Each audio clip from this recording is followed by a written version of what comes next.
Most of the time, when talking about films, people don't really know what to say of the director. I mean, sure, they can use adjectives such as masterful. What does that mean? You could use all the adjectives in the world you want, but can you give me any examples? Can you tell me any further? They can't. That's the problem. Whenever I talk with my friends about films, since they're not cultured, they always say, "Oh, it made me laugh. It made me cry. The director was really great in making the characters relatable." But in what sense? They're not giving me, any further details or anything. So, what is a director's job, and how do you know if a director is doing it well? Well, that's what we're going into in today's video.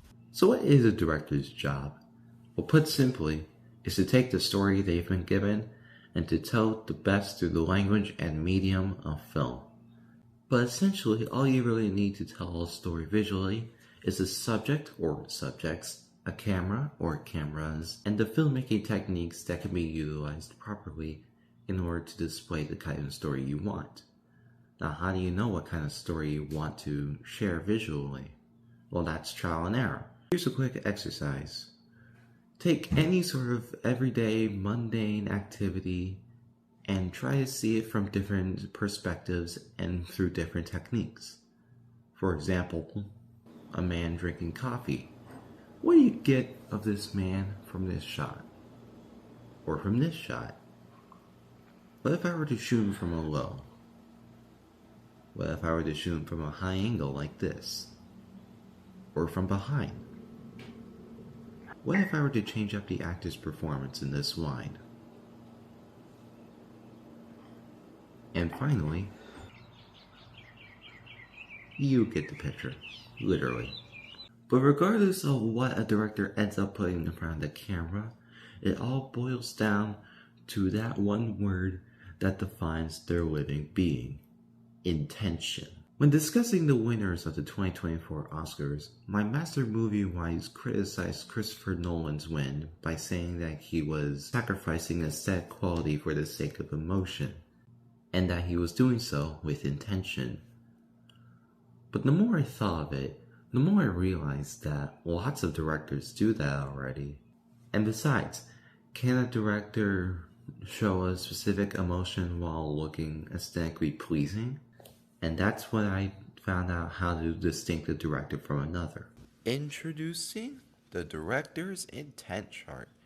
A little something I made back in February of this year to help me distinguish one director from another. Depending on what a director did for a specific one of his or her films, depends on where exactly they're placed along the two axes chart. And unlike, story where it can be anyone's opinion, basically like, "Oh, it made me laugh, it made me cry, it was so boring, burn this trash, yada yada yada yada blah blah blah," it's all subjective. A director's job is more so objective, where you can only really see it from one way, how they made it. I mean, unless you're an English teacher. Within the 6-zone chart, we have the x-axis being for emotion, aka, what am I supposed to feel when looking at this image? And the y-axis being aesthetic quality, aka, how beautiful is this image that I'm looking at?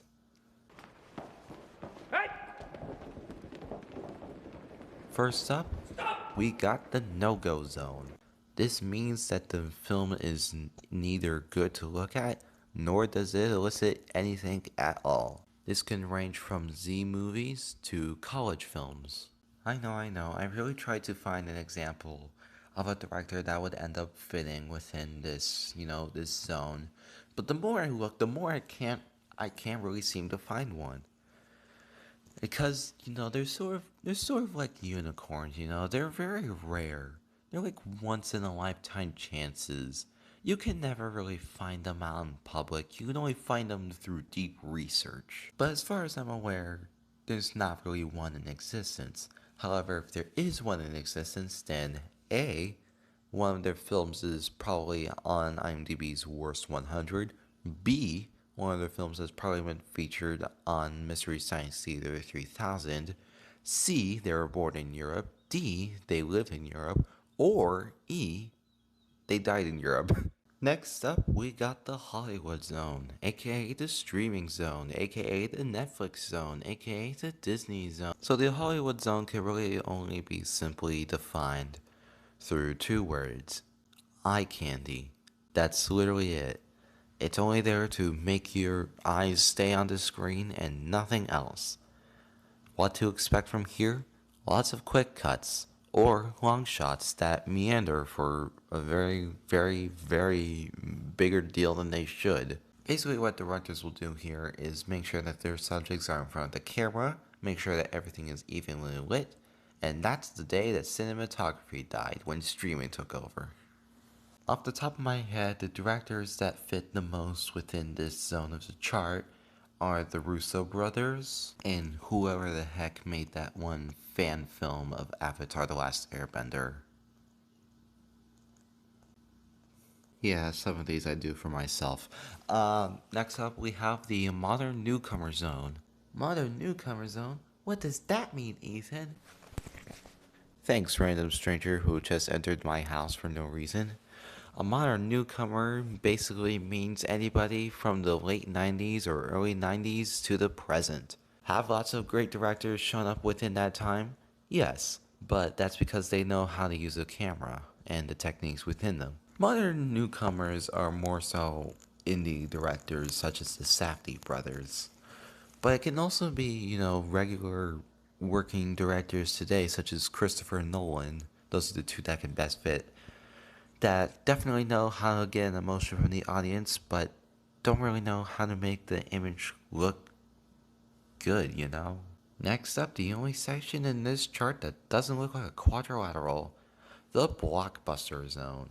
This can either range from directors who know how to make an image look good, but are just so close from, being good, or directors who know how to make an image have the audience emotionally resonate with it, but the image isn't really that pleasing. I made it for this reason because I couldn't really see any real difference between the two. I mean, based on, the movies that they made, not like story-wise, but just overall. The best directors that I can think of from the top of my head that fit this section of the chart are Damien Chazelle and Zack Snyder. Now, before I go any further, I should mention the last two sections of this chart are the only ones in which have a special case to them, being that if you touch the edge or the very corner of it, you instantly go into that zone. But like if you're hanging right in between the Hollywood zone and the blockbuster zone, that doesn't really mean anything to you. But if you're touching even one of these two zones as corners, you're stuck with that section for life. So the first one we got right near the middle of the chart, we got Dead Man's Land. This basically means that if you fall within this chart, you have no good future. Or at least you do have a future, but it's not really gonna go that well. Directors within Dead Man's Land are praised only because of the story of the film alone, which, like I said at the beginning of the film, is the exact problem that led to this video. The two directors from the top of my head that can fit this chart the absolute best are Tommy Wiseau and Ryan Coogler.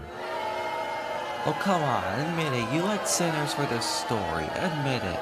And lastly, have you ever wondered why, whenever you look at a top 10 movie directors list, you always get the same names, such as Martin Scorsese, Francis Ford Coppola, Steven Spielberg, Akira Kurosawa, etc., etc., etc.?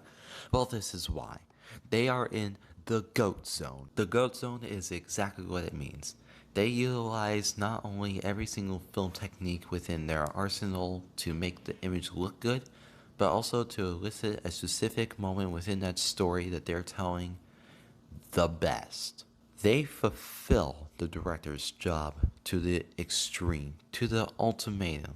They are the best of the best, and you can't deny it. And like I said, even touching the corner of it or the very edge means that you're stuck with it for life, so sorry, Quentin Tarantino. Like I said, if you want examples of literally any director who fits in this bit of the chart, just go to literally any list of top 50 directors ever, or whatever list they make these days. Let's just hope they know what they're talking about. Let's just hope they give examples. And with that, I give you the chart and bid you adieu. You may use it to whatever extent you want as long as it goes along the lines of film. And honestly, this chart can really help you understand what can be done with film. Like, you'll have no idea how many directors either don't know what they're doing at all or have a very great idea of what they're doing and do it to the extreme. It can also help you understand filmmaking as a whole. I know it's helped me. I made it in February and look where I am now. Yeah, it's not really a good example. And now you know how to review a director on your next movie review. Don't forget to like and subscribe, and until next time, get off of YouTube and read a book. Peace!